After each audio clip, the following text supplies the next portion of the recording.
Bonjour à tous et à tous. Aujourd'hui, dans le cadre de la matière projet de recherche digitaux, avec Elisa, on a eu le plaisir de travailler sur le gros hacking et le framework AARRR. Pour aborder le sujet, on va commencer par vous l'introduire et le mettre un petit peu en contexte. Ensuite, on va vous donner notre problématique. On va définir les termes et on va voir que c'est assez important parce qu'il y a pas mal de termes techniques qui sont assez compliqués à comprendre. Ensuite, on va voir les deux grandes étapes du framework, l'acquisition client et la fidélisation client.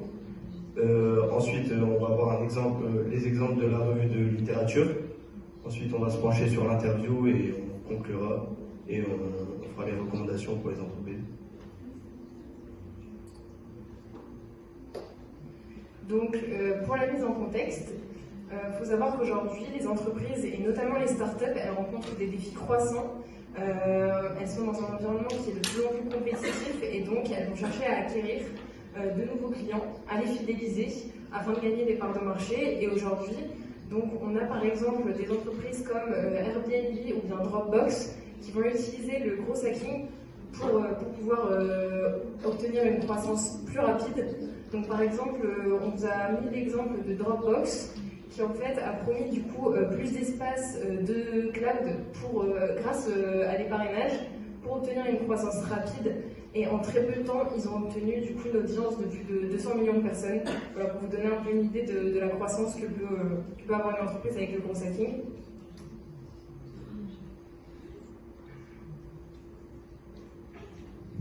Et du coup, la problématique qu'on peut se poser, c'est comment les startups peuvent intégrer les principes du gros hacking à leur stratégie marketing afin d'acquérir de nouveaux clients, de maximiser leur fidélité face aux évolutions du marché dans un environnement qui est extrêmement concurrentiel.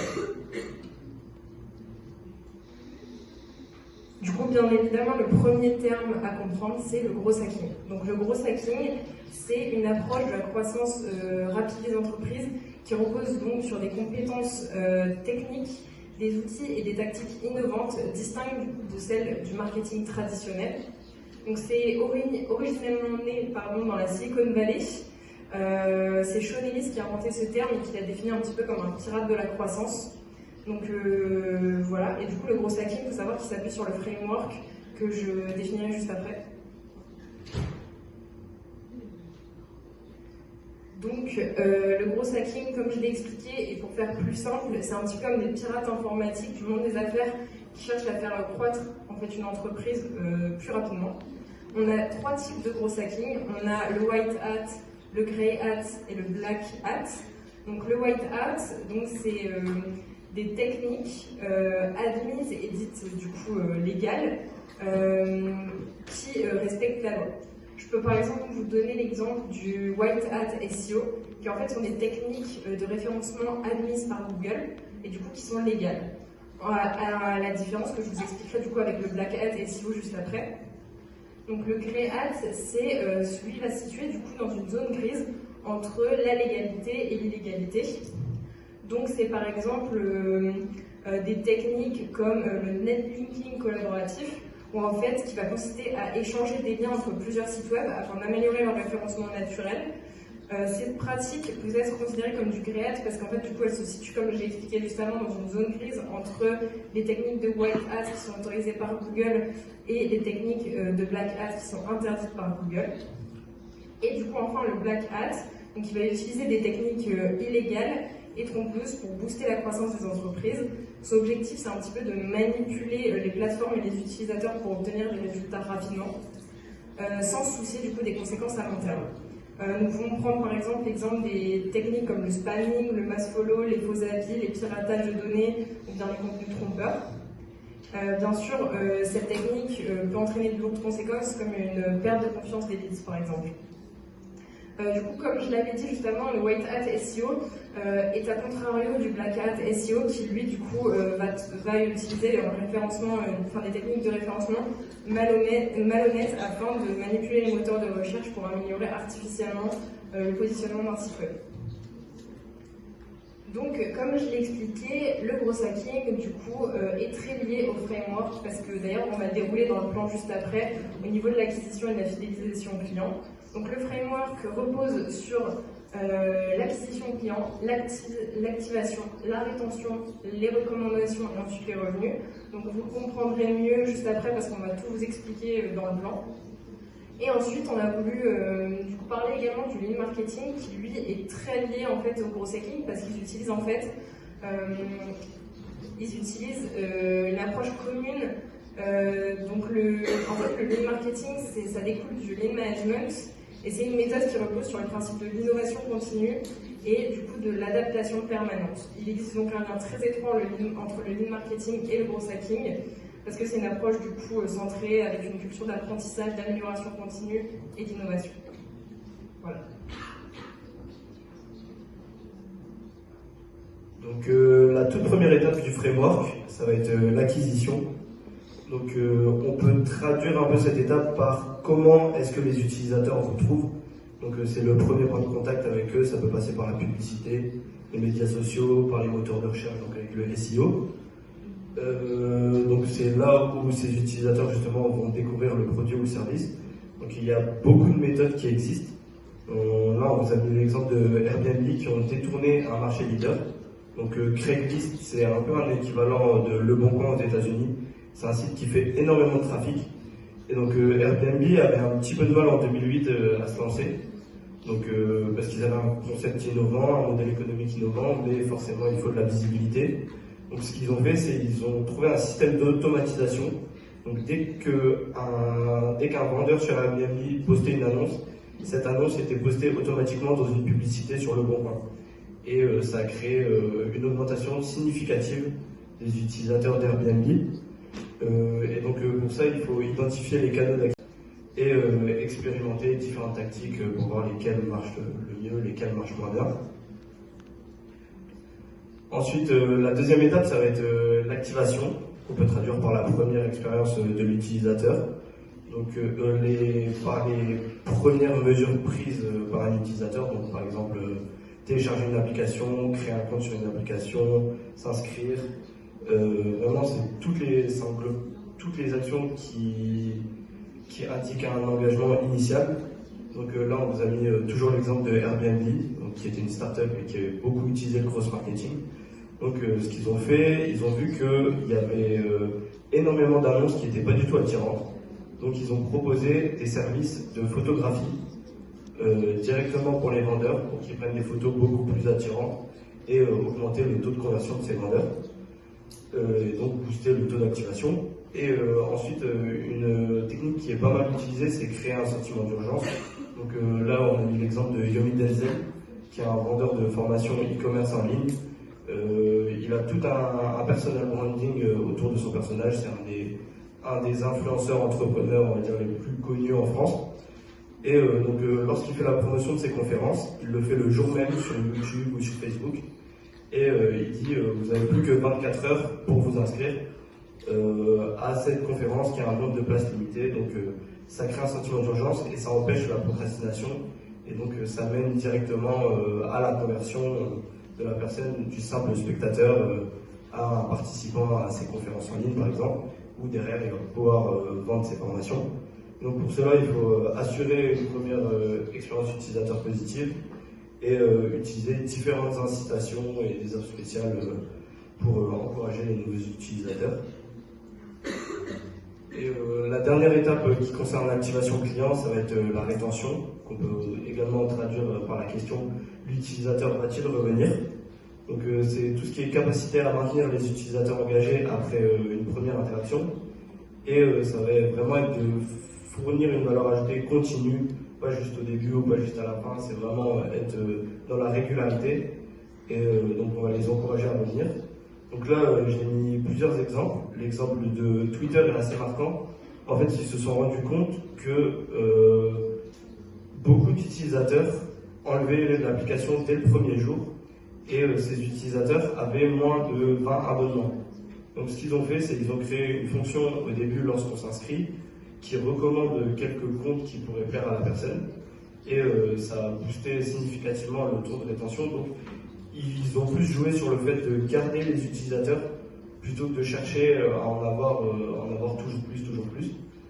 Et après, une technique qui est assez récente, ça va être les alertes et les nouveaux types de canaux. Donc, un précurseur, on va dire, dans le rap français, ça a été Werenoi, ce qu'il faisait. Il servait de canaux Telegram. Donc, c'est une messagerie cryptée qui n'est pas très bien perçue la plupart du temps, puisque c'est un peu dans des affaires bizarres. Mais ça envoie une notification push directement, comme si on avait reçu un message d'un ami. Et du coup, ça casse la barrière entreprise. Et ça permet d'avoir une communauté beaucoup plus engagée parce qu'on se sent plus proche de l'artiste. Et il y a pas mal d'artistes, ça peut être des coiffeurs comme là j'ai mis Millimetro. Après, il va y avoir des comptes motivation qui vont créer des canaux Telegram. Donc, Telegram propose maintenant cette possibilité justement pour se mettre au goût du jour avec Telegram. J'ai dit Telegram, mais c'est Instagram du coup. Et Telegram, ouais, en fait, sur les canaux.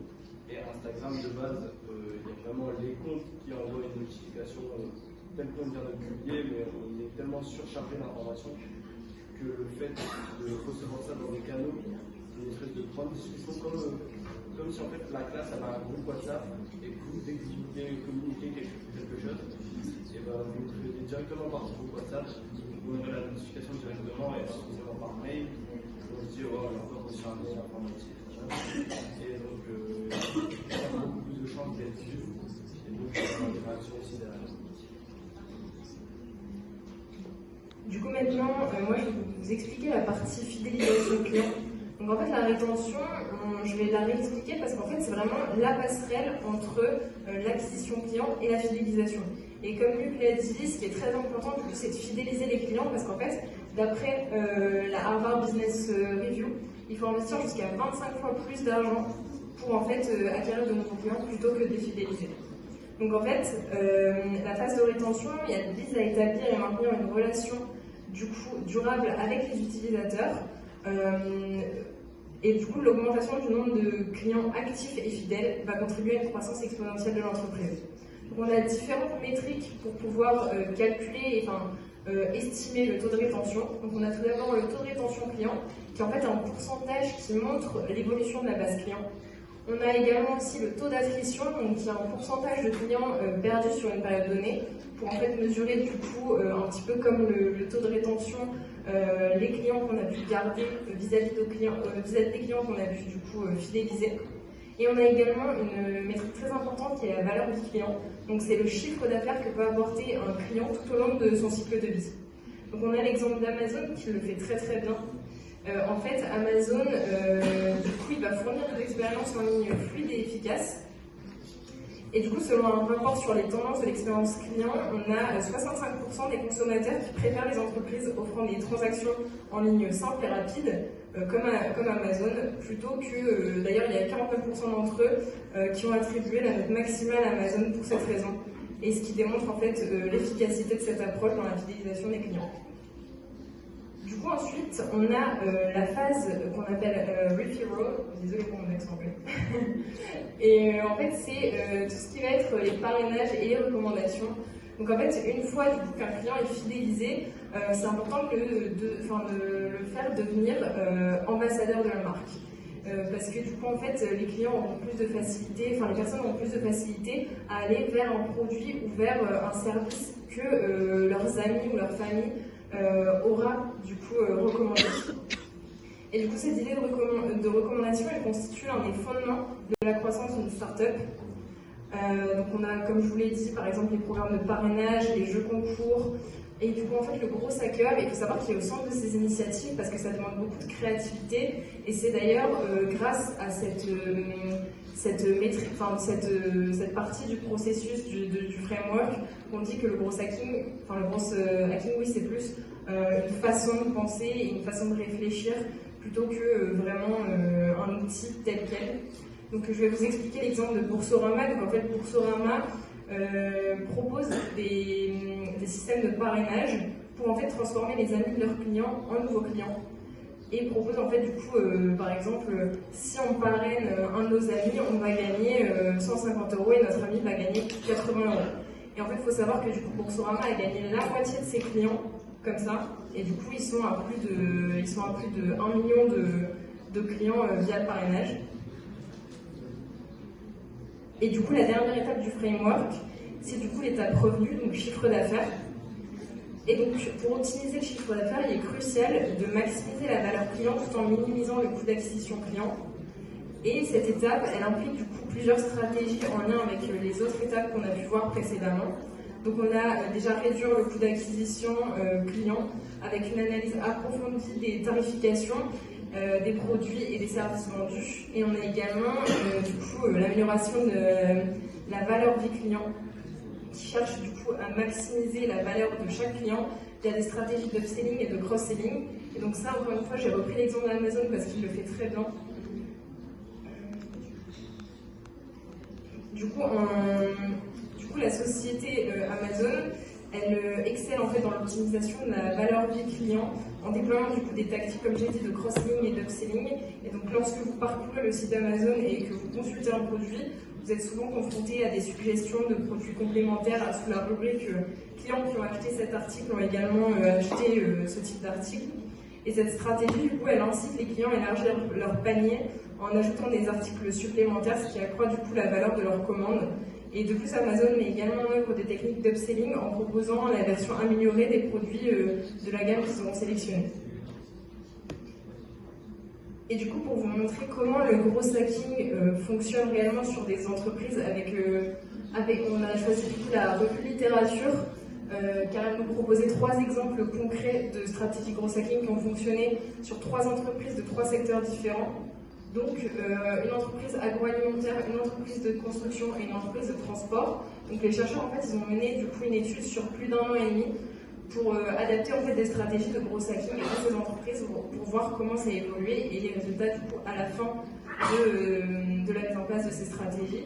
Donc en fait l'entreprise agroalimentaire, elle a choisi une stratégie de gros hacking pour en fait elle voulait stimuler ses ventes et du coup elle a collecté les données utilisateurs pour améliorer l'expérience client et renforcer la fidélité du coup la fidélité. Elle a également utilisé les Salesforce et du coup à la fin de l'expérience on s'est rendu compte que l'entreprise du coup avait embauché beaucoup de nouveaux employés et qu'elle avait énormément augmenté ses revenus. Au niveau du coup de l'entreprise de construction, elle a développé un système de cloud intelligent visant à unifier le flux des fonctions commerciales, logistiques et marketing du coup pour en fait dynamiser l'entreprise parce qu'elle est dans un secteur extrêmement concurrentiel. Et du coup, à la fin des 1 an, on a pu voir qu'elle avait réduit ses coûts, qu'elle avait du coup une meilleure collecte de données et qu'elle était dans une stratégie d'innovation et elle avait optimisé beaucoup de ses processus de fabrique. Ensuite, l'entreprise de transport, du coup, elle a mis en œuvre des solutions technologiques innovantes et elle a impliqué ses utilisateurs pour développer ses services. Donc c'est une stratégie de gros hacking ici qui est créative et qui est basée sur les données. Et donc à la fin de l'expérience, on a pu voir que les employés avaient développé énormément leurs compétences dans la collecte de data et qu'il y avait une amélioration de la croissance à long terme qui est vraiment axée sur l'innovation.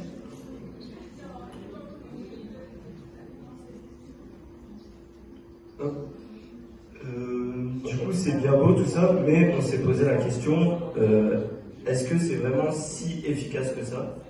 Et du coup, on a interviewé une étudiante qui est en master ici à l'IAE et qui est également grosse hackeuse. Et donc, elle nous a dit concrètement qu'est-ce qui se passait en entreprise. Ok, du coup, je m'appelle Camilla, j'ai 23 ans bientôt. Je suis en M2 marketing digital à l'IAE. Et je suis depuis presque 2 ans gros hacker chez Stocklear. C'est une startup qui est basée à Vitesse. Et c'est très simple, c'est une entreprise de déstockage en B2B. Donc on va mettre en relation des vendeurs qui vont déstocker leurs inventions, etc. à des acheteurs qui ont des grossistes, des modèles d'occasion, etc. Alors le gros hacking, pour moi, c'est le fait de faire croître les petites entreprises de façon efficiente. Notre canal d'acquisition de toute performance, c'est le SEO, le blog, et tout travail sur les pages de la marketplace. On a aussi le SEO qui en fait des campagnes Google Ads et Facebook Ads, tout ce qui est email. On va faire beaucoup de campagnes de marketing et ça va aussi nous amener pas mal de conversion, vraiment c'est une conversion qui faut beaucoup de retargeting, que je m'attendais aussi. Le retargeting, c'est le fait de ramener des clients qui nous connaissent déjà, qui n'ont pas encore acheté, en leur, par exemple, après le retargeting, ça va être, c'est un peu pareil que le retargeting, mais c'est pas au même niveau de prise d'acquisition. Ça va être les nouveaux dans l'information, les inciter à acheter. Le code calling, avec la particularité, c'est qu'on va faire du scrapping de données. Le scrapping, c'est fait extraire des données directement via une base de données. Alors, c'est un outil qui va permettre, c'est pas un outil de scrapping, mais ça va vous permettre de faire du scrapping. C'est un outil d'automatisation de workflow. En fait, je vais utiliser les API de Vector et une API, ça va être une sorte de logiciel qui va envoyer des données. J'en prends un en premier. Et workflow, en fait, c'est comment dire ça, c'est des étapes. C'est une chaîne d'étapes. Une directory, c'est là de société. Et avec un workflow automatisé, on va envoyer ces données-là dans un nouvel sheet directement. Je vais avoir de mon entreprise, les numéros de téléphone, etc. Et de façon très automatisée, donc moi j'ai juste créé les notes. Sinon, on peut directement aller sur des annuaires d'entreprise et directement avoir des extensions comme Instant Data Center. On va se rappeler directement à la page. On a mis en place un challenge mensuel dans la boîte. Ça utilise en fait le scrapping avec les élites. Et en fait, on va tous se mobiliser dans la boîte pour appeler les postes pendant une journée de poster qui restent sur des comportements comme 500 personnes qui le téléchargent. L'activation, en fait, ça va dans la boîte, en tout cas, c'est surtout la partie on va leur proposer soit des lots à 5 000 hasard, donc je ne peux pas les copier en détail aussi si je parle, mais c'est des enchères, donc il n'y a pas de gens sur les enchères, ou alors de l'achat média, ou alors des fois on fait des choix ciblés. Alors nous, on a plusieurs typologies d'acheteurs. Nous, notre cible, c'est un peu de l'écosystème de l'entreprise,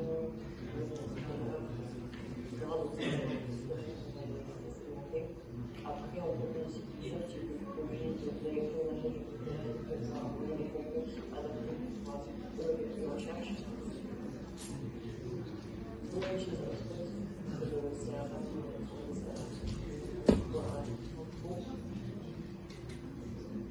on regarde assez souvent les analyses sur Google, on va essayer de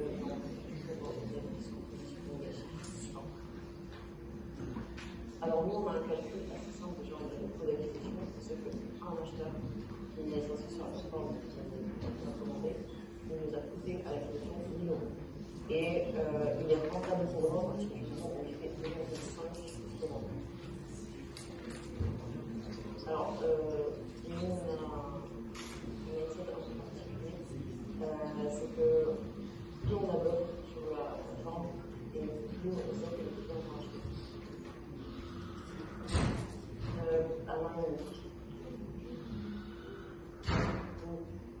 Moi, quand je suis arrivée, je suis arrivée en septembre 2022. Mon manager était tout seul pour faire l'équipe marketing, je suis arrivée en alternance. Depuis, on a plus de 2 personnes dans l'équipe et la charge de travail a un peu baissé. Donc, on voit clairement une évolution au niveau des chiffres. On a doublé notre chiffre d'affaires, et après, en termes d'acquisition, on a un peu de clients. L'IA, tout le monde utilise l'IA, surtout pour automatiser des tâches qui sont importantes comme le SEO. C'est tellement plus facile avec l'IA de générer des contenus sémantiques, par exemple, de faire des recherches de mots-clés, ou d'avoir un plan tout simplement d'articles faut passer derrière, bien sûr, mais c'est une gamme de temps énorme. Et après, ça permet aussi d'automatiser beaucoup de tâches, d'aller vouloir chercher l'information, d'être le plus concis possible. En technique, c'est pareil. Il faut vouloir faire les choses de façon la plus efficiente possible pour gagner du temps. Et un gros hacker, c'est un mélange entre un marketeur, un commercial et un développeur. Pour le SEO, je vais utiliser SEMrush, je vais utiliser Google Search Console, je vais utiliser Screaming Frog, je vais utiliser Brevo pour l'utilisateur, je vais utiliser HubSpot, j'utilise Anyden pour l'automatisation des workflows. Là, sur Google, donc j'utilise Google Studio pour l'analyse de chiffres, tout ça. Je vais utiliser Metabase en tant que complément de Google Studio pour la visualisation de data. Je débute encore, mais je fais un peu de SQL, WordPress, ah oui, Figma et toutes les suites Adobe pour le design des menus. Ça va.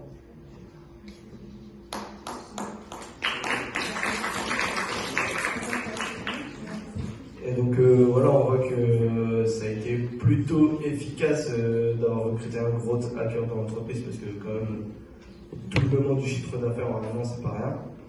Et donc ce qu'on peut en conclure, c'est que le gros hacking, ça transcende les simples tactiques de croissance d'une entreprise et c'est vraiment un mindset qui va englober tous les moyens numériques de faire croître l'entreprise le plus rapidement possible, plus ou moins éthique forcément avec les white, les grey et les black hats. Et ensuite que le framework va permettre vraiment de guider les entreprises et d'adapter leur modèle et leur stratégie grâce à cette structure. Mais on peut se poser la question, parce que c'est un concept qui est assez nouveau, le gros hacking, le gros marketing. Se poser la question, c'est est-ce que ça va vraiment être fiable sur le long terme? Est-ce que toutes les entreprises peuvent les utiliser? Parce que là, ici, on a l'exemple d'une startup. Mais par exemple, si on prend un grand groupe, utiliser des tactiques qui ne sont pas forcément très éthiques, ça peut grandement nuire à leur image de marque. Et on peut se demander également où est-ce que l'IA, jusqu'où l'IA va nous mener dans le gros hacking. Voilà,